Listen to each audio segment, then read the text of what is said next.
Welcome, everybody, to the Sentinel Report. I'm your host, Alex Newman. Thanks so much for being with us. It's an honor and a pleasure to have you with us. We also have some very special guests joining us later today to talk about CPS abuses. We've got Bradley Pierce, co-founder of Heritage Defense.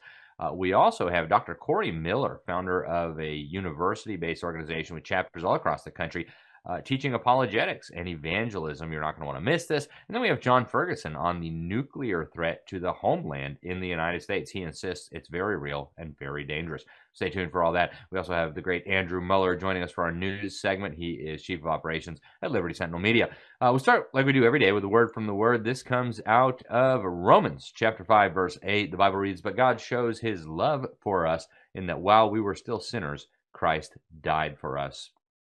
With Good Friday and Resurrection Sunday in the rearview mirror, it's a good time to remember why Christ died for us, what it means, how significant it is, and then celebrate the resurrection, the fact that he is not dead, he is risen indeed, and that means we can have our sins forgiven, we can be made right with God, we can be adopted into his family. So praise the Lord for that. Now, folks, we also have our friends at Classical Conversations that I want to tell you about. That's where I have my own children enrolled for homeschooling. It's an incredible organization. They've got networks of communities all over this country. We have one in our local area that we join with every week to do homeschooling and life together. Check it out at classicalconversations.com, classicalconversations.com/LSM.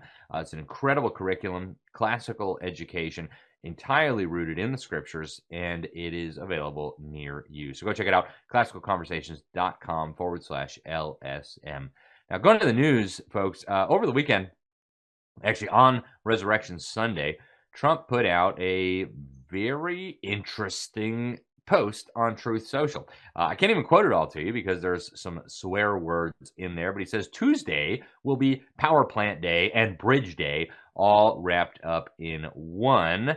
In Iran, there will be nothing like it. Open the boop straight, you crazy boop, or you'll be living in hell. Just watch. Praise be to Allah, President Donald J. Trump. Man, I guess there's a lot of different ways to read that. I don't quite know what to do with it. Andrew, what do you make of this? Well, it's a very bizarre post, Alex. And first of all, I hate the profanity. I hate that the president talks that way.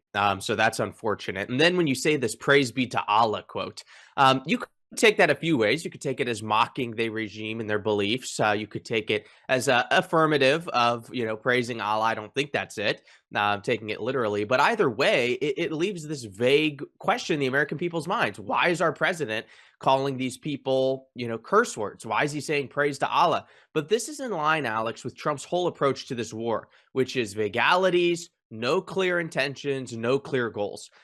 You said in a program weeks ago, and it stuck with me, and it's so true, every time the United States goes into a war and they don't have congressional approval or a plan, it always fails. And that is exactly what we're seeing here. We don't know if the goal's regime change, if the goal's, maximizing oil outflow. We don't know if the goal's taking down their military and neutering their nuclear weapons, if it's all of them combined. Like, we have no clue. And then you have J.D. Vance on the Benny Johnson podcast a few days ago, and he says our goal is to make sure we don't have to do another excursion like this for a few years, a few decades. So you kind of see this continuation of this forever war mentality that's rooted in no clear objectives, no clear goals. And then people say, well, it's different this time because it's so minimal in casualties. Well, I don't know, Alex. I think 13 Americans dead is still 13 too many, and we still haven't seen any sort of goal or objective here. The president, of course, has said that Tuesday, 8 p.m. Eastern time is this deadline where the Iranians have to, come to the table and make a deal, or otherwise he's going to send them, quote, back to the Stone Age. There's been the threat of using a nuclear weapon. This is very concerning. Yeah, and just today on April 6th, I guess it is, he is quoted saying, I can't tell you. I don't know whether we're going to wind down the war, whether we're going to expand the war. It depends on what they do. But, we don't even know what the objective is. Like, what do we want them to do? And why would we expect them to do it when this is what we're dealing with? I don't know. It's frustrating, and we've got 13 Americans dead. We've got troops on the way there, potentially many more dead if they end up on the ground.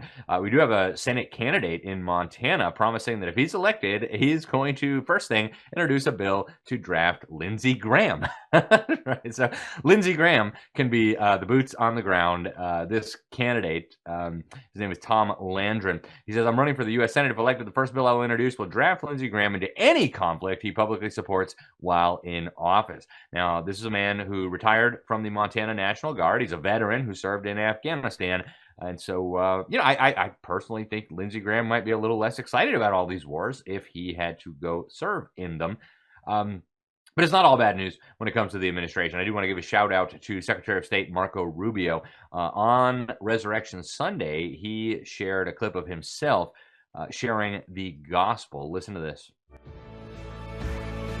We were all created, every single one of us, before the beginning of time, by the hands of the God of the universe, an all-powerful God, who loved us and created us for the purpose of living with him in eternity.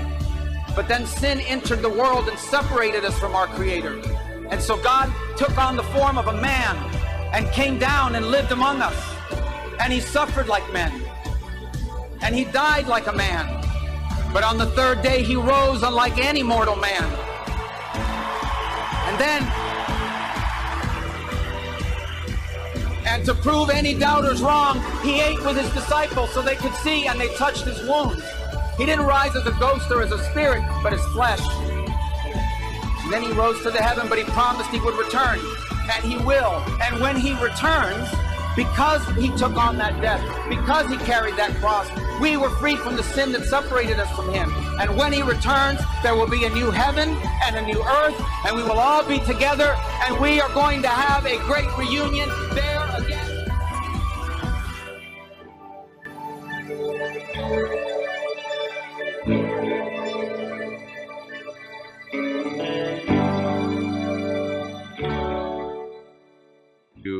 Who can only hear us. It ended there with a little "He is risen," and of course, He is risen indeed. What a joyful time of year it is to celebrate that. Now, the White House has installed a statue of Christopher Columbus at the White House.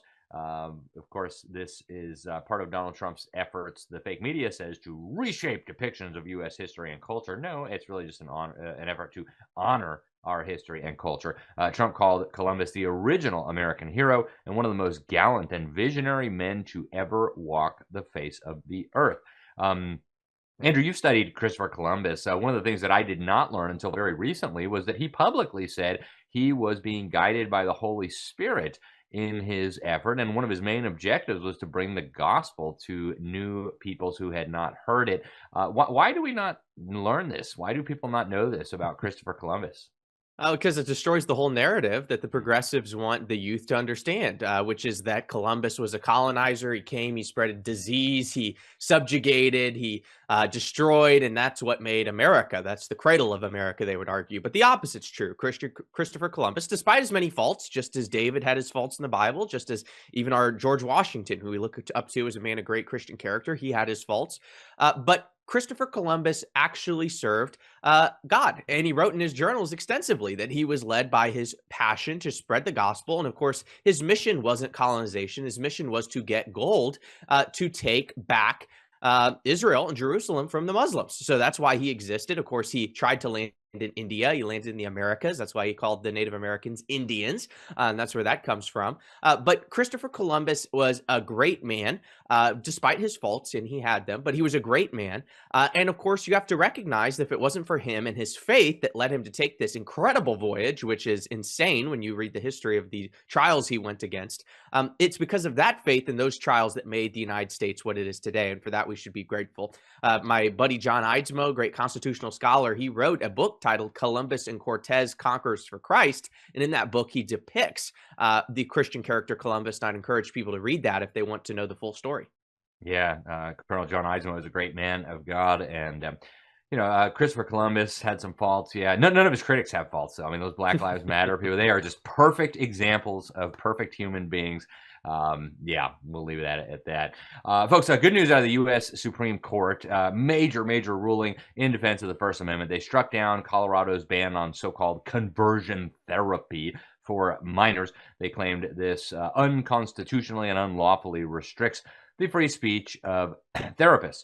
So massive decision, 8-1 against this effort by Colorado to really censor and silence the gospel, folks. This is not what the fake news is saying, but this is an effort to criminalize the gospel, right? In theory, this was just aimed at therapists, and they weren't allowed to tell young people that you can leave your sinful desires behind, that you can actually live in the gender that God created you to be and be happy. Can't say those things under this rule. But in the ruling, Justice Neil Gorsuch, who wrote the majority, says the First Amendment stands as a shield against any effort to enforce orthodoxy in thought or speech. And yeah, clearly he is correct. But even more importantly, folks, I want you to understand what's going on here. And Colorado is not the only jurisdiction to do this. They're doing it in Europe. They're doing it in Australia.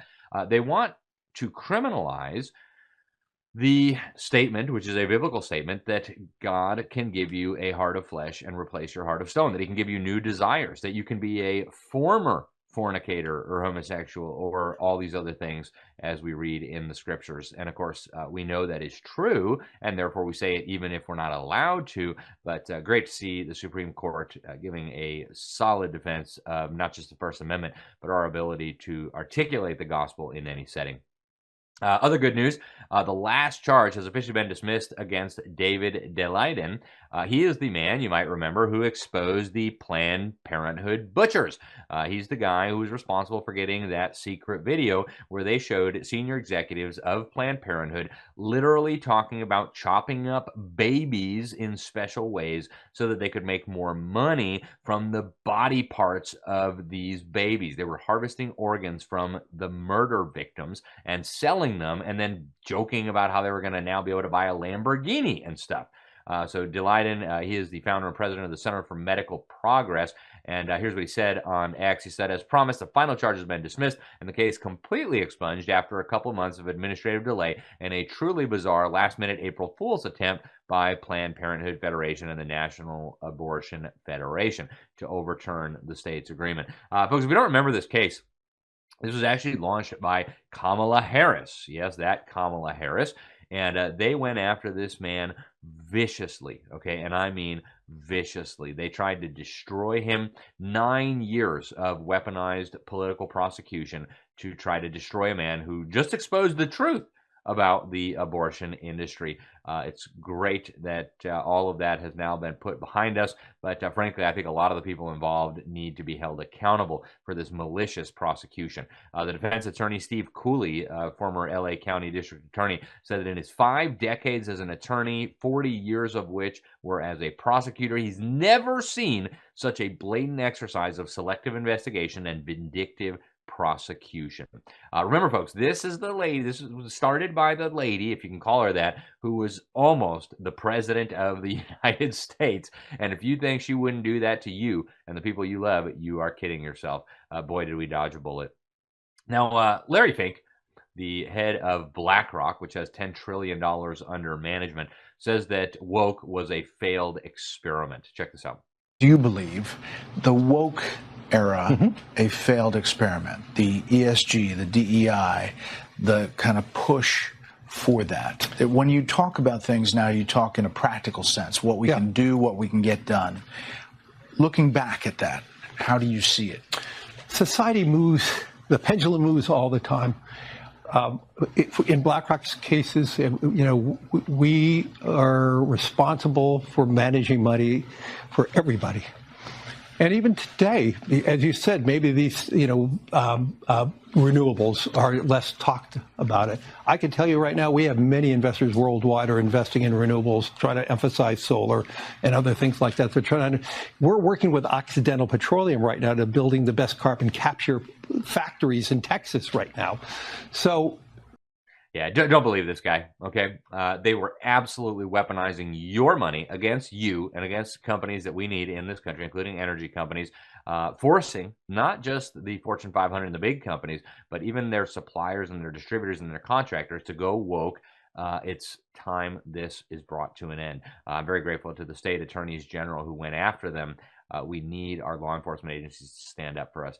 Now, this is really significant news, folks. It's now in the mainstream news that the bullet used to kill Charlie Kirk did not match the rifle allegedly used by the suspect, Tyler Robinson. That's according to a new court filing that is in the mainstream press. Robinson, who's 22 years old, is facing capital murder charges, potential death sentence, and yet his defense attorneys now say that the Bureau of Alcohol, Tobacco, and Firearms and Explosives, and I'm quoting here, was unable to identify the bullet recovered at autopsy to the rifle allegedly tied to Mr. Robinson. Andrew, I've been suspicious of this narrative from the beginning. You know, I hunt with a 30-06 rifle. I've seen the damage that a 30-06 rifle has done to flesh. It didn't seem to make sense. So what do you make of this? Alex, that we don't have the bullet. We haven't seen pictures of it. We haven't been able to have any sort of assurance as an American people of what actually happened that day. And the footage has been released, and I've watched it, of the back angle of Charlie Kirk's assassination, and there was no exit wound. And you could argue that perhaps the bullet never actually left his body, and that's what many people believe. So we should be able to have that bullet, find it, be able to see pictures of it, be able to review it as a population. And I think that that has to happen because this is very similar, Alex, to what happened to President John F. Kennedy. You have the magic bullet that apparently went through tons of bones, including John F. Kennedy's bones, Governor Connolly's bones, and yet it was sitting perfectly in the gurney next to JFK in the hospital in Dallas, completely uninjured. So that is very odd. We have to get to the bottom of this. The story never made sense in the first place. And the fact that the FBI has not released any data on this, any sort of results of the investigations, it's a crying shame. Yeah, it's the magic bullet and the Superman neck, I think they said about Charlie Kirk. And if you don't believe it, you're a crazy conspiracy theorist, okay? This is it's so ridiculous. Folks, if you haven't read Andrew's article in the New American, he did a cover story about the assassination of John F. Kennedy. You should go read it. It was very, very good. So good, actually, that Robert F. Kennedy shared it. Really, really good work, Andrew. So thanks for digging into that. Now, the alien hoax, it never really went away, but it is back with a vengeance. Former Congressman Matt Gaetz had some pretty wild comments on this. I want you to listen, folks. Check this out. I think the most important information will be the biologics that are not human that have been discovered. And like even some of the briefings that aren't classified just need to be out in the public. I mean, I had someone come and brief me who was in a military uniform, worked for the United States Army, that was briefing me on the locations of hybrid breeding programs where captured aliens were breeding with humans to create some hybrid race that could engage in intergalactic communication. An actual uniformed member of the United States Army briefed me on that. Non-human biologics, interracial alien? Yeah, pretty creepy stuff, folks. Now, Senator Babbitt in Australia had this to say. Ladies and gentlemen, breaking news. It's true. There are aliens living amongst us. There are aliens in Area 51. There are even alien human hybrids. I have been briefed this morning in a top secret intelligence briefing that exposes all. Unfortunately, I am forbidden from speaking about it under pain of death. But know this, I will fight for accountability and I will fight for transparency. There is more to come. Stay tuned. Follow for more.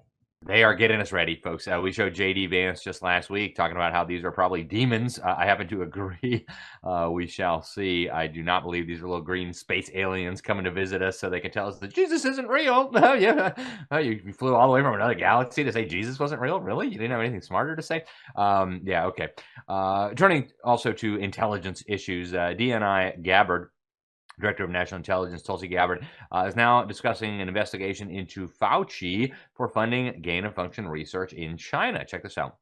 But the thing that we are working with Jay Bhattacharya, the new NIH director, on with, as well as Secretary Kennedy, is looking at the gain-of-function research that, in the case of the Wuhan lab, as well as many of these other biolabs around the world, was actually U.S. funded. Did you hear that, folks? Now, we already knew that. If you watched this program, you knew that. If you listened to us, you knew that because we've been exposing that for a long time. But it is now officially the subject of investigation. Yes, the U.S. government, Dr. Fauci, funded gain-of-function research in China that appears to have been used to create a COVID that was then used to steal all your freedom and basically destroy the global economy and transfer trillions of dollars of your wealth from you to the evildoers who did this to us. So there you go, folks. Hopefully we'll see some accountability. Don't hold your breath, though. Get involved. Now, Google, the little fascists at Google, we're going to go carbon neutral. And now they've changed their mind. Now they realized, oh, well, we actually need reliable energy if we hope to continue building the gulag, as a great Australian climate researcher calls it. And so now they are doubling down on fossil fuels. They are going to be building a giant 933 megawatt gas power plant in Texas. They're looking at building another huge power plant in Nebraska, also fueled by gas. So, folks, the hypocrisy is off the charts, right? If we need power to build AI to enslave you, then it's no problem. If it's for you to be able to have affordable electricity so you can afford your groceries, then you can't have it. Then you got to pay carbon credits to Al Gore and use a bunch of solar panels that don't work. Folks, it's a scam, and Google's at the forefront. And don't forget, by the way, folks, Google has been censoring us for exposing the climate scam for years.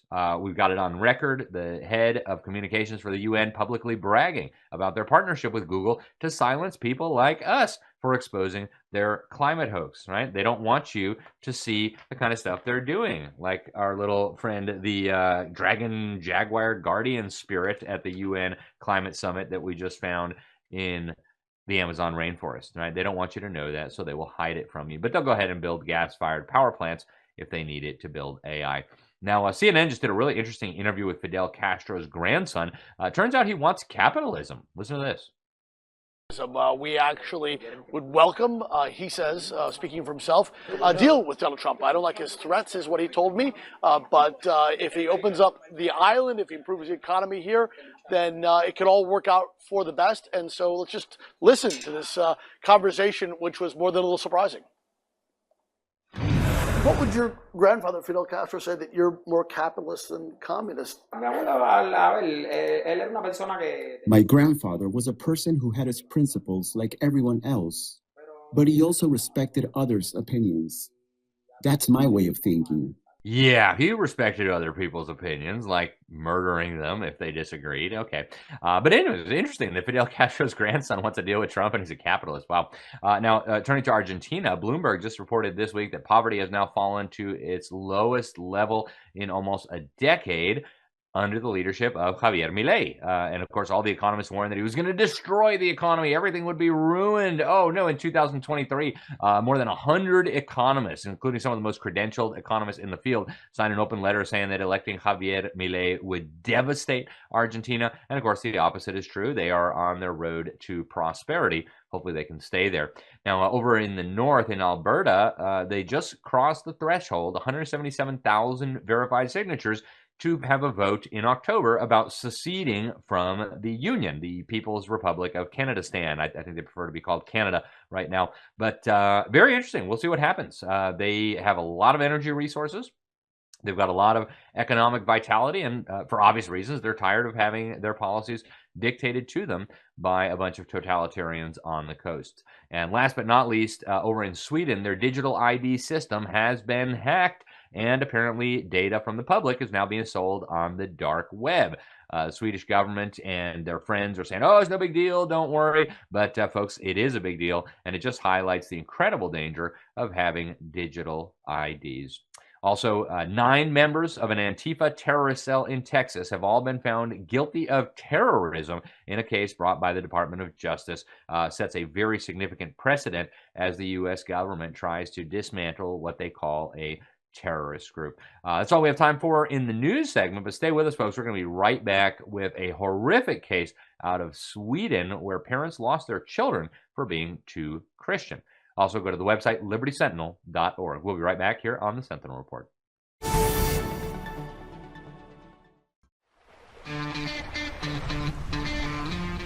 Introducing PerformLyte, PerformLyte helps support your body's performance from within.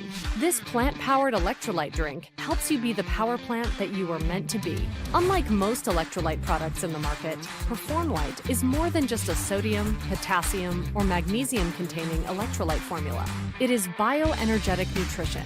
PerformLyte has a full spectrum of minerals derived from pure, natural seawater, so the balance of electrolytes in PerformLyte is the same that exists in the body, making the nutrient load more bioavailable. In addition, PerformLyte contains a blend of 31 powerhouse vegetable and fruit concentrates and herbal extracts rich in bioflavonoids and antioxidants to enhance energy and oxygen utilization naturally without stimulants or sugar. And of course, PerformLyte is powered by VNI's proteasome technology for rapid and sustained absorption of its nutrient payload. Better absorbed minerals means more electrolytes to promote the essential electrical functions of cells in your body. Unlock the power of your mitochondria. Harness the energy of your cells. This is nutrition that gets in and energy that comes out. Feel the energy. Be the energy with PerformLyte.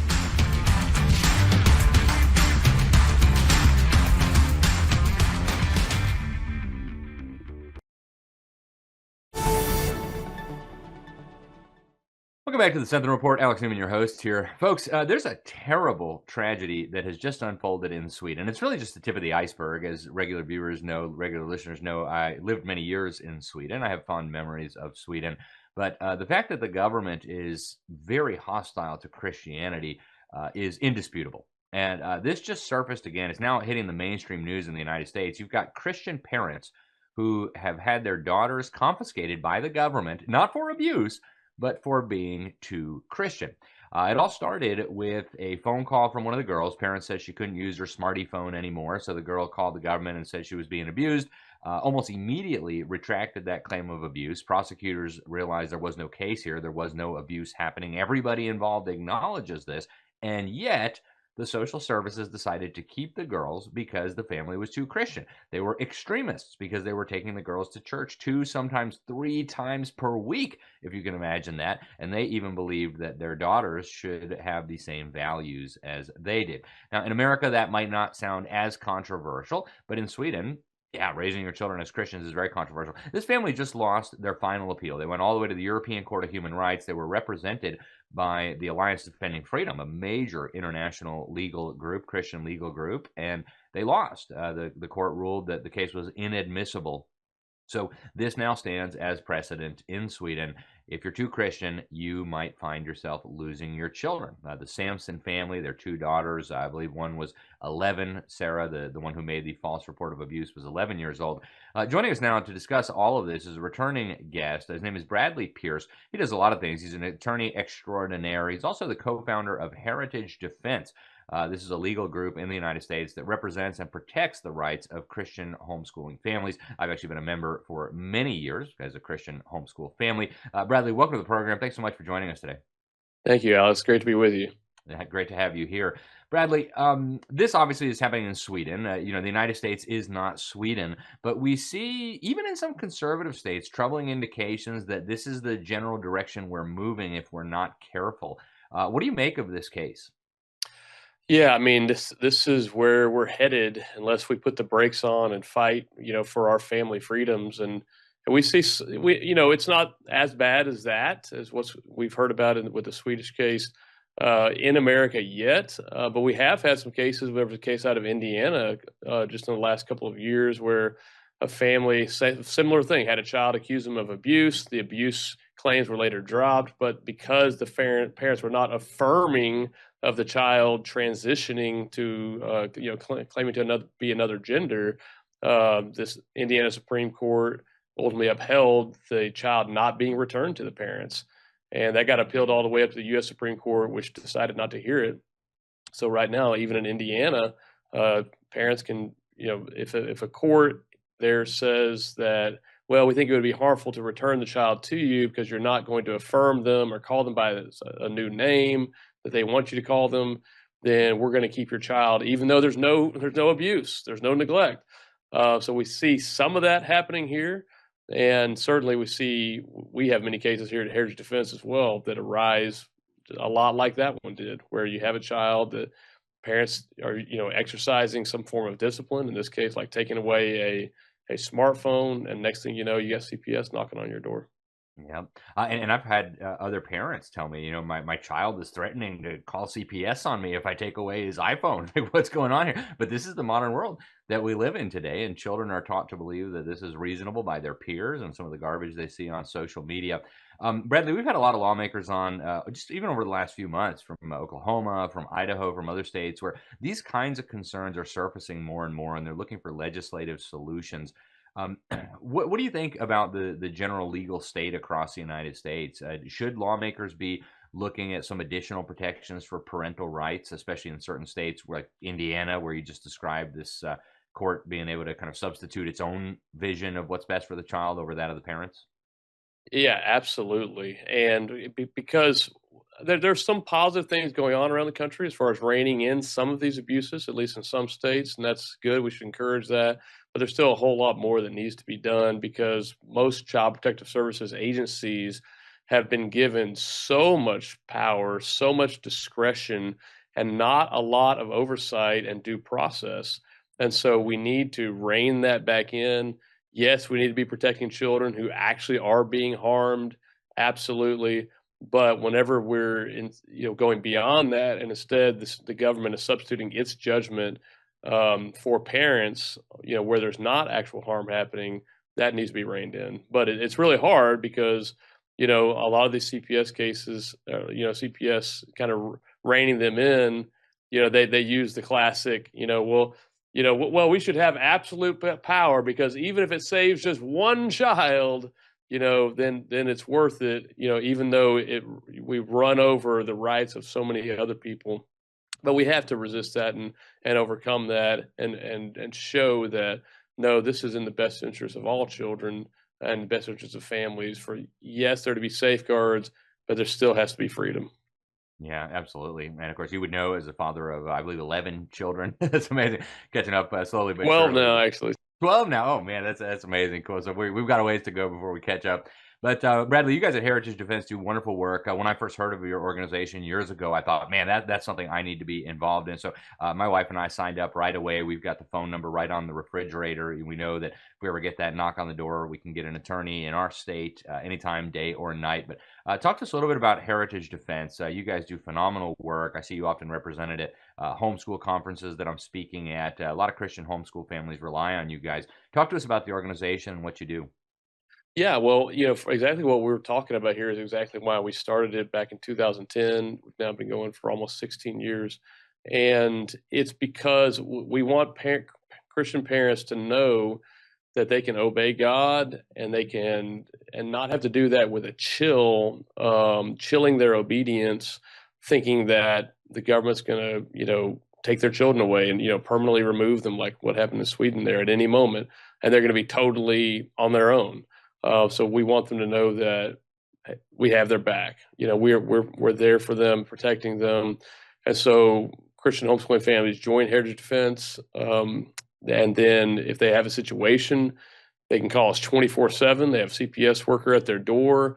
Maybe they have some kind of dispute with a hospital. They can call us 24/7, get connected with one of our attorneys. Or even if there's not some emergency, they can schedule a call with one of our attorneys anytime, get answers to parental rights questions, and all of that's included with the membership. And so that's what we've been doing since 2010 for families across the U.S. And we're very grateful for that. It's certainly added peace of mind. And even for non-members, if you go to the website, heritagedefense.org, there is huge amounts of valuable information. If you're wondering, what does Florida law or Indiana law or Oklahoma law or South Carolina law say about, leaving my children home unsupervised at age 12? States have widely different laws on these things. And as a parent, you probably want to know the law. So a lot of those, I think a lot of that's free, right, Bradley? You don't even have to be a member Absolutely. to access that. That's right. Yeah, that's part of our law and policy vault, which is just open to anybody. Yeah, folks, I would encourage you, if you have children, if you have grandchildren, familiarize yourself with these laws. These are there's a lot of questions, and the law doesn't always make common sense. There are states where they've got laws on the books that you wouldn't think about, and you of course don't want to be breaking laws without knowing it.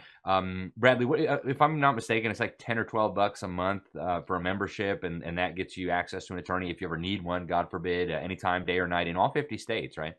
So it's $21 a month, or people can do the whole year at one time and save on 2 months by doing it that way. Okay, excellent. And that website is heritagedefense.org. And Bradley, what's your advice for parents? We've only got about a minute left before we go to break, but what's your advice for Christian parents and even grandparents navigating this kind of new cultural environment? A lot of people call it the post-Christian society. I hope we're not there yet, but how do parents navigate this and stay in compliance with the law, but also stay in compliance with the God's law? Well, you have to be ready, and that's why we're here. That you have an attorney in your corner ready to represent you if something happens. What we don't want is, again, like the situation in Sweden. We don't want some child who's being naive to basically control her family with some kind of threat of calling CPS on them, or we don't want some doctor to be able to control your family by some threat of calling CPS on you. We want, whenever someone does make those kind of threats, you're able to overcome them knowing that you have defense when it happens. And so that kind of, like you said, peace of mind that it gives you helps you to make better decisions when you encounter those kind of things. So that's what we encourage families to have. Have an attorney that you can call that's ready to defend you. And that's why we've created Heritage Defense. Excellent. Well, Bradley Pierce, co-founder of Heritage Defense, also a key leader in the pro-life movement, the movement to protect children from abortion. Thank you very much for joining us today. Thanks so much for what you're doing, and I hope we can have you back very soon. Thanks. Take care. Absolutely. All right, folks, stay with us. We're going to be right back with more here on the Sentinel Report right after this quick break. Your children are your legacy. Treat them as such. When you homeschool with Classical Conversations, they connect you with a local community of like-minded families who not only learn together, but do life together. They equip homeschool parents just like you, or grandparents, with the confidence to raise bright, observant students who have a lifelong love of learning. Please visit classicalconversations.com/LSM to learn more. Welcome back to the Sentinel Report. Alex Newman, your host here. Thanks for being with us, folks. Thanks for staying with us over the break. You know, as well as I do, that we have a problem with our government schools. The data is absolutely astounding. 17% of children in government schools will face sexual misconduct or abuse by a faculty member. Less than 1 in 3 is proficient in any subject, according to the government's latest National Assessment of Educational Progress. We know they know all about climate change and gender. We know less than 3% have a biblical worldview. Surprise, surprise. All of this is by design. And joining us today to discuss all of this and more, we have a very special guest. His name is Corey Miller. He's the president and CEO of Ratio Christi. It's an incredible organization on college campuses equipping young people to do apologetics and evangelism. He's also got a new book out that's just perfect timing, The Progressive Miseducation of America, Confronting the Cultural Revolution from the Classroom to Your Community. And that's what we're dealing with here, is a cultural revolution. He's taught at a lot of universities. He has served in various different ministry positions. He's got a lot of books out there. He's just a very interesting individual. Corey, welcome to the program. Thanks for joining us. Alex, it's so great to be here with you. Thank you. It's an honor to have you. So just give us the big picture. What happened with our so-called education system that our kids are dumber than ever before, more depressed than ever before, less Christian than ever before? Like, how did this happen? Well, I think we're in a cultural revolution. It's a soft revolution, but it is a revolution, no doubt. And it comes from the universities. We like to say that ideas have consequences and bad ones make victims, whereas good ones can transform lives and revolutionize in a good way civilization. Well, we've revolutionized in a bad way because our universities in 2 phases have been taken over. And right now we're living through the second ideological revolution. And the bad thing about this is that the universities, as go the universities, so goes the culture, as goes the U.S. university, so goes the world. That includes K through 12 programs where all of our teachers are getting their education from. Wow.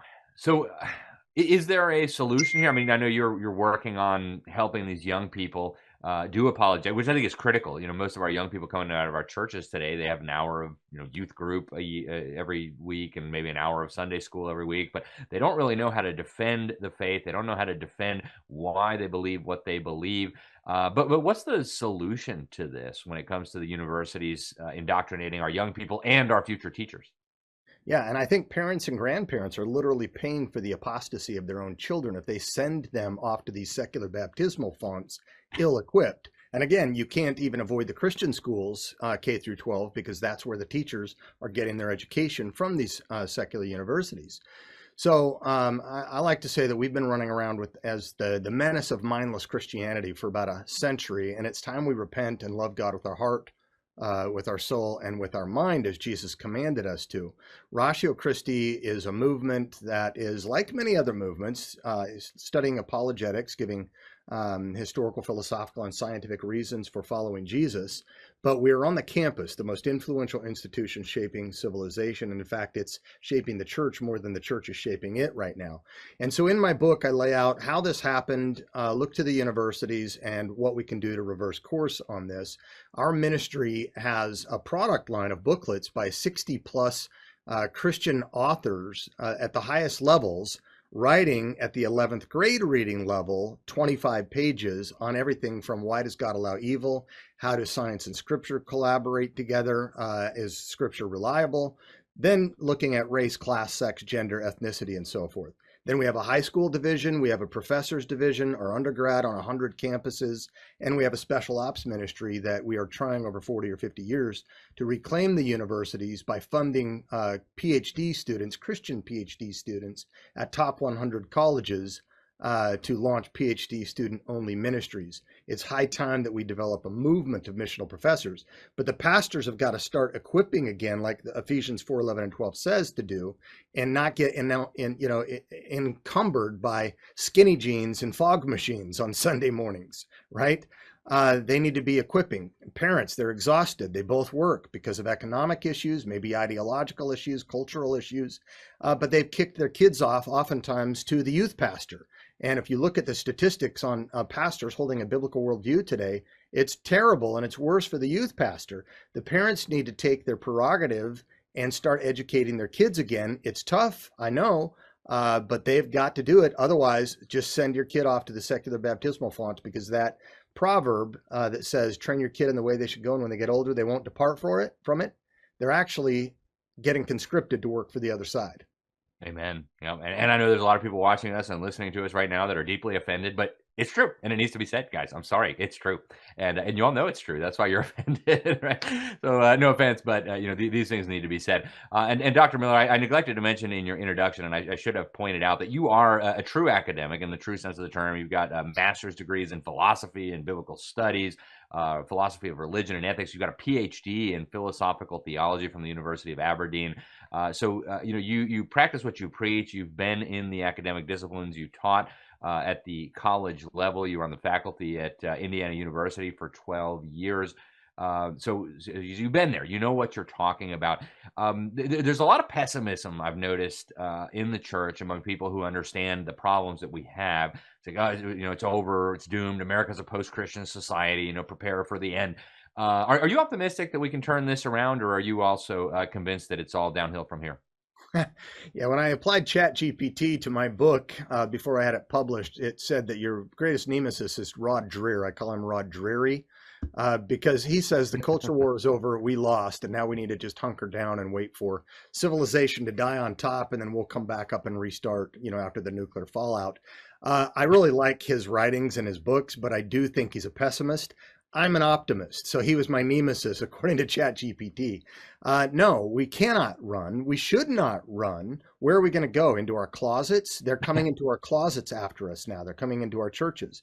There are more middle schoolers that are transing today than there are middle schoolers in existence. That's obviously hyperbole, but the point is true. They've got TikTok. They've got the public school education. They're coming home and saying, Mom, Dad, would you rather have a living son or a dead daughter? You choose. Look, the professor ratio of liberal to conservative is 12 to 1 for those who are retiring. It's 23 to 1 for those who just got tenure and have 30 years ahead of them. It's 27 to 1 if you want to go to the Ivy League schools. And if you want your kids to take some religious studies classes just to keep them alive, it's 70 to 1. They will die there. And you cannot hide in your churches because this new revolutionary ideology, postmodern cultural Marxism, has infiltrated coming into the churches, into the seminaries, into the campus ministries, and Christian academic societies. We do have the answers. We need to be able to show that Christianity is good for the world, not just for heaven, that it is reasonable, and that it's true. And in my book, I lay out how to do this. We provide the resources to do this. And I give a clarion call to parents, pastors, parachurches, philanthropists, donors, prayers, political allies, all hands on deck. It's the university, stupid. If you're not called to go back in there like we are, you at least need to prepare for the poisonous ideology coming down from the universities, because what comes upstream from upstream must go downstream, and you cannot avoid it. Amen. Wow. Powerful stuff. Corey, I'm really glad we were introduced. Folks, the website, you can find more at ratiochristi.org. That's ratiochristi.org. A lot of good information there, as Corey mentioned. And the book is called The Progressive Miseducation of America, Confronting the Cultural Revolution from the Classroom to Your Community. Dr. Miller, thank you very much for joining us today. It's been an honor and a privilege to have you on the program. I hope we can talk again soon. Thanks, Alex. Thanks so much. All right, folks, stay with us. We will be back with more right here on the Sentinel Report after this quick break. In 1776, a nation was born, forged in the crucible of revolution. Brave men and women stood together fighting for freedom, liberty, and the pursuit of happiness. Throughout history, the spirit of patriotism has prevailed. The battles may have changed, but the values remain the same. Today, in 2024, we find ourselves at a pivotal moment where the call for unity, freedom, and a better future echoes louder than ever. Introducing Patriot Mobile, the wireless carrier that stands with you. We are committed to supporting the values that make our nation great. With affordable plans and reliable nationwide coverage, Patriot Mobile is not just a wireless service. It's a call to action for those who believe in the American dream. Because this year is not just any year, it's the most important year since our nation's founding. Choose a wireless carrier that shares your values. Choose Patriot Mobile. For free activation, use promo code Newman.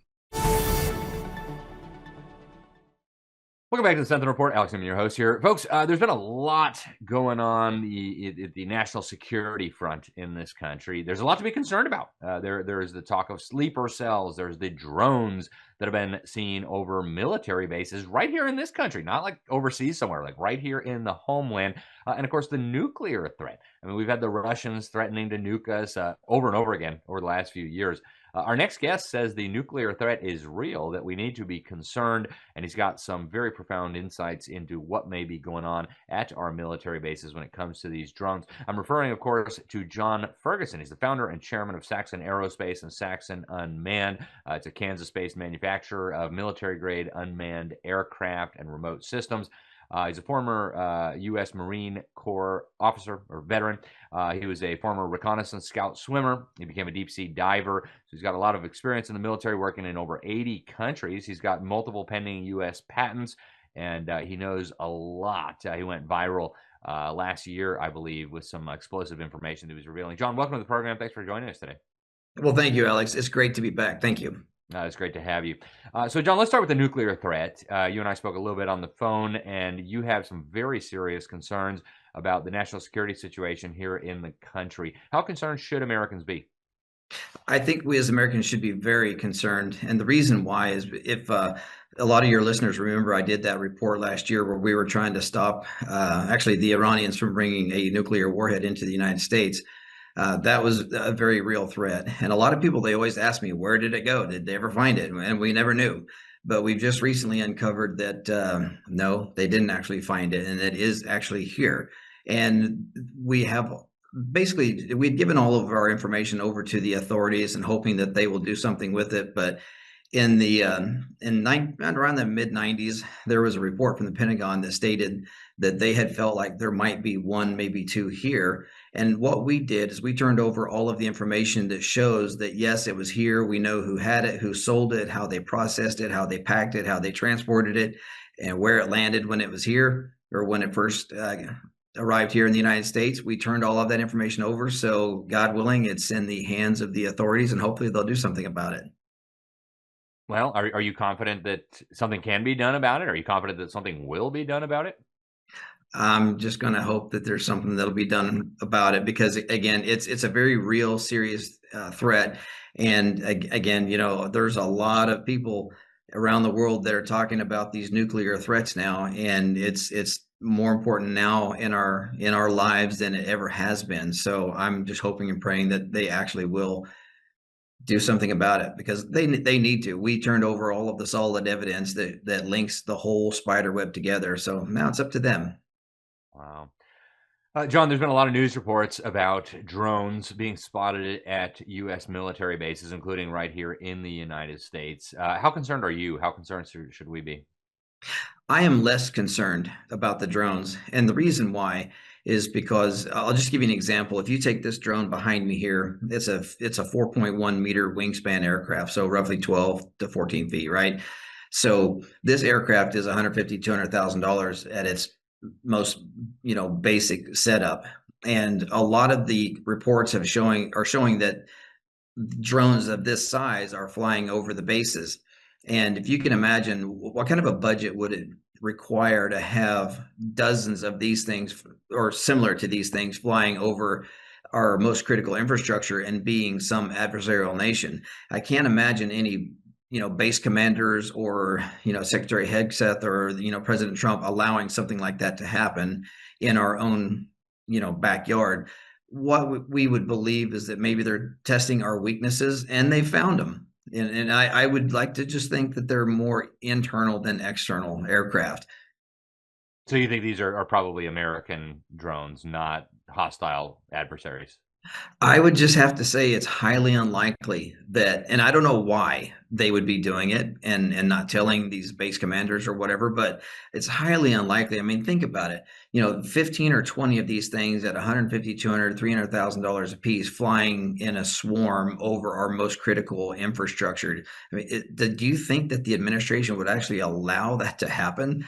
I don't think so. No. Good. That's encouraging. Well, John, what would you recommend Americans do? I mean, one of the things we like to do for our viewers and our listeners is give them ideas on how they can make a positive difference. And of course, protecting the national security of the United States is important for all of us, regardless of our politics or anything else. We want our children to have a safe country to live in. What should Americans be doing who want to try to protect the United States? That is a wonderful question. The first thing that I would do, and I think you hit the nail on the head, is, I see a lot of these social media gatherings where people are, like on TikTok or whatever, and they're having these discussions, and we can't even communicate as human beings anymore, right? So, this is bigger than all of us. So I think it's very important that we all have faith, we have more faith, and we get past all of the differences that we have and realize that there's a real imminent threat that is so much larger than all of us that we have to come together. We have to work together and stand as one, or we're going to lose this country that we have now. It's just, it's under attack. We have to do this, just have more faith, work through our differences and stand together and keep your head on a swivel. That's my recommendation. Yeah, absolutely. I've noticed an agenda to divide Americans, to get Americans thinking that their neighbor is the enemy, the guy with the different political opinion is the enemy. No, folks. It's a real threat. Yeah, we are facing external enemies. Absolutely. John, we've only got a couple minutes left in this segment, but I want to ask you about the Iranians and their drones. Setting aside, wisdom, constitutionality of the war. I know everybody's got different opinions on that, but the Iranians have been making very extensive use of drones in their warfare against American assets in the region. In fact, I understand they've been working with the Russians on this and even the Chinese. Is drone warfare the future of warfare? And are we watching a little bit of this play out right now near the Persian Gulf? It absolutely is. And the Shahed drone that they're using, the media says they're 30, 40, $50,000 drones, but it's a little bit bigger than this one behind me. But I can make that drone for less than $15,000. And a drone doesn't have to be smart. It can be just a standard, just a remote control aircraft with a $500 autopilot. That's all it takes to fly this thing to go out and do a mission. So it doesn't need to be a technologically advanced system. It can be very inexpensive. And the Russians and the Ukrainians have proven to the world that you can take a $1,000 drone and absolutely wreak havoc and terror on your enemy. And so it absolutely is the fundamentals of warfare in today's world, and they have completely evolved the battlefield like no one has ever done since the history or since the beginning of the rifled gun, right? So it's absolutely huge, and it's only getting bigger. Yeah, and these like drone swarms that we've seen on display. I mean, right now they're using it mostly for like fun fireworks displays and stuff. But obviously, militaries around the world are looking at these technologies.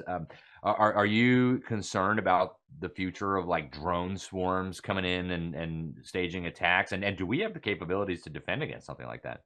Oh, again, that's a wonderful question, and I am concerned about it. About drone swarms. This thing can swarm as well. It's just the autopilot, right? So it's a very modest technology that allows aircraft to swarm. You can get more advanced, of course, but we have a problem here in America, and that is that we have to, trip over our own bureaucracy, right? So you have microwave pulses, lasers, bullets, and frequencies that you can shoot at these things to bring them down or gain control of them. The problem that we have here in America is that we're too concerned about the family of four flying in the Cessna behind it. So when you send out a signal or a laser to take one of these down, you're not going to be able to control how far it goes. And if we hit that Cessna that's 10,000 feet in the air, there's a probability that you could bring down a manned aircraft as well. And so that is the biggest problem that we have right now in protecting our critical infrastructure. And I will say that since the beginning of the warfare, we've had reconnaissance units and forward observers who go out and do a reconnaissance on an objective before we attack it. Well, people have died for decades to gather all of that intelligence. You can take a $2,000 or $3,000 drone and go collect 10 times more data in just a matter of minutes on the battlefield, right? And you'll get way more data than any human being could ever give you, right? So again, we have to really shore up our defensive posture here in the United States for drones. In my personal opinion, the best way to take out a drone where you can maintain control is drone on drone activity. To me, that's the best way to do it. Oh, fascinating. We'll have to get you back soon, John, to go into more depth. But I want to thank you for coming on. Thanks for what you do. I really appreciate it. And keep in touch. Please keep us posted. Wonderful. Thank you, Alex. Thank you so much. Thank you, John. God bless you. All right, folks, that's all we have time for today on the Sentinel Report. But I want to thank you for tuning in. It's been a great blessing to spend this hour with you.